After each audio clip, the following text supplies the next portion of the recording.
Dengan family lah. Family lah. Suami, anak, mak, ayah. Bersama suami dan keluarga di Kelantan. Raya bersama keluarga. Raya dengan suami tercinta dan family yang tersayang.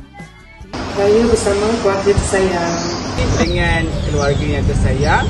Kalau pasangan tu insya-Allah tahun depan doa-doakanlah ya. Amin.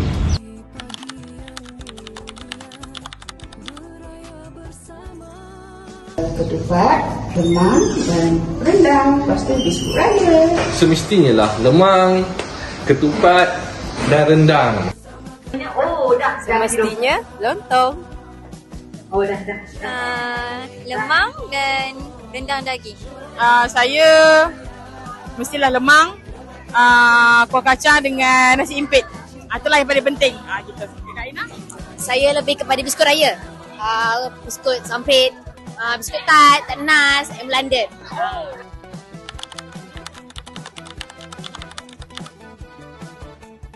Saya di negeri sebelah, negeri Perak. InsyaAllah di Perlis. Saya semestinya di Pahang, Kuala Lumpur je. Bye. Macam biasalah, Kota Baru, Kelantan. Selangor. Okey, tahun ni saya raya di Ipoh.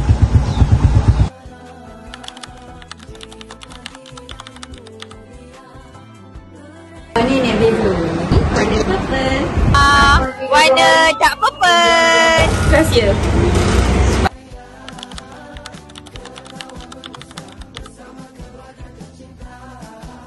Menziarahi sanak saudara, adik-beradik, keluarga, sahabat handai, jiran tetangga dan semua orang.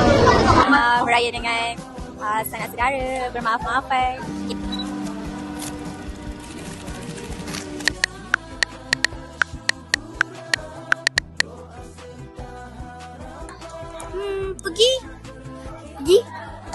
Pergi dekat Masjid Jami' Ar-Rahman.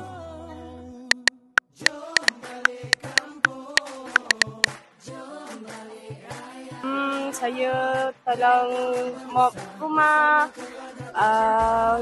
pasang langsir, buat ketupat, lemang,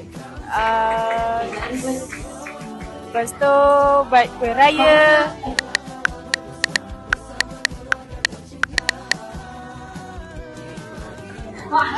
Dapat duit raya, pergi beraya ke rumah orang.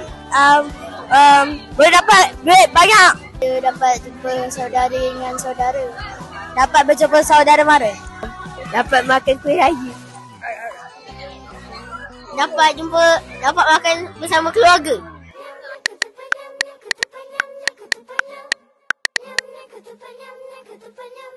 Saya bahulu dengan ayam London.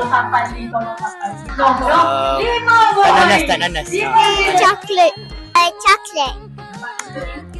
Red velvet.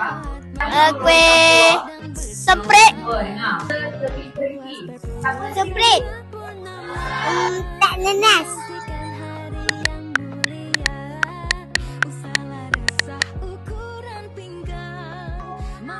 Solat sunat hari raya. Ziarah sanak saudara. Sediakan juadah beraya. Solat raya. Berziarahi orang. Silakan Ziarahi orang yang meninggal dunia. Sedekah. Kami warga Seritis ingin mengucapkan